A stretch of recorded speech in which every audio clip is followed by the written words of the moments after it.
Hello အားလုံးပဲမင်္ဂလာပါရှင်ဒီနေ့မှာတော့သက်ရှင်လက်ဆက်ပြီးတော့ချိုမွေ့မွေ့လေးနဲ့အရန်စားလို့ကောင်းတဲ့လော်စာပြုတ်လုံနီလေးကိုလာမျှရပြရဖြစ်ပါတယ်ရှင်ဒီနေ့လေးရဆိုလို့ရှိရင်အိမ်မလိုလိုကူလေးပဲအဝါလောက်စားလို့ရတဲ့နီလေးပဲဖြစ်ပါတယ်ကဲဒါဆိုလုံနီလေးကိုသိရအောင်ဖြည့်ဗီဒီယိုလေးကိုအစုံထိလိုက်ကြည့်ပေးကြပါဦးရှင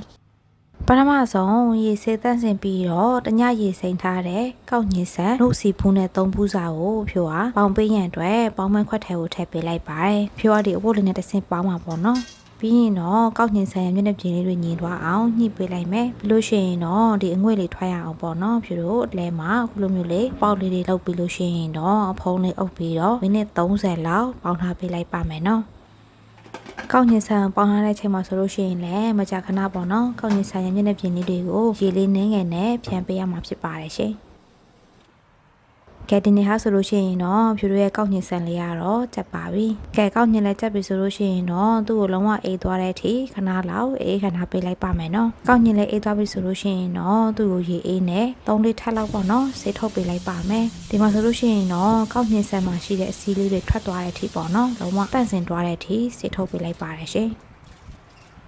ဒီမှာဆိုလို့ရှိရင်တော့ဖြိုးဆေးထုတ်ပေးလိုက်တာ4-5 ရေလောက်ရှိပါတယ်ဖြူတို့ကောက်ညင်ဆန်ကိုရေလေးနဲ့တိတ်ချလေးဆေးပြီးလို့ရှိရင်တော့ရေစစ်ပေးထားလိုက်ပါမယ်နော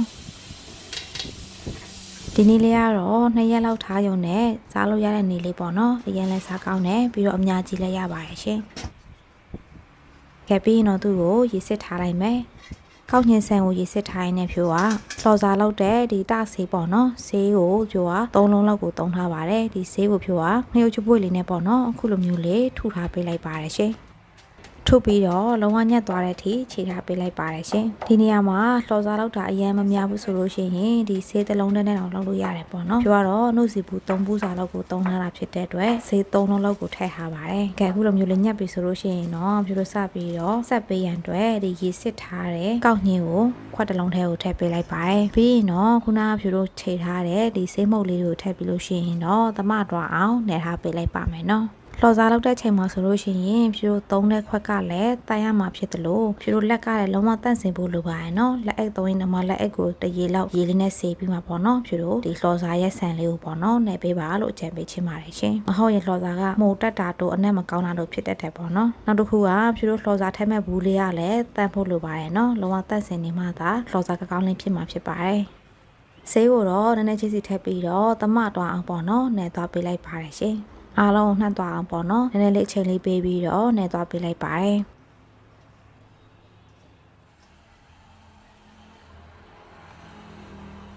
်ကဲအားလုံးလည်းနှံ့သွားပြီဆိုလို့ရှိရင်တော့ဖြူတို့လော်စားထိုင်းမဲ့ဘူးလေးထဲကိုအခုလိုမျိုးလေးတစုံချင်းစီကိုထည့်ပေးလိုက်ပါမယ်ဖြူကတော့ဒီဖန်ပလင်းလေးကိုသုံးထားပါတယ်ရှင်ဒီဖန်ပလင်းကိုတော့လုံးဝတန့်စင်အောင်ဆေးပြီးတော့6 တက်ထိပေါ့နော်6 ခန့်ထားတာဖြစ်ပါတယ်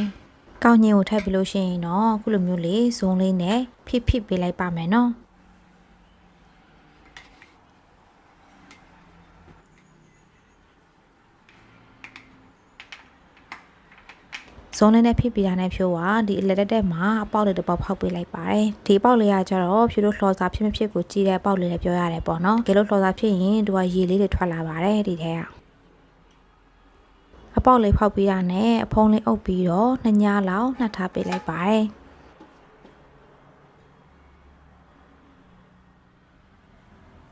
ဒါကတော့2 ညလုံးနှက်ပြီးလို့ရလာတဲ့အနေထားလေးပဲဖြစ်ပါတယ်ဒီနေ့ဟာဆိုလို့ရှိရင်အနက်လေးကလုံးဝမှွေပြီးတော့ပေါ့နော်လှော်စားလည်းဖြစ်နေပါပြီရှင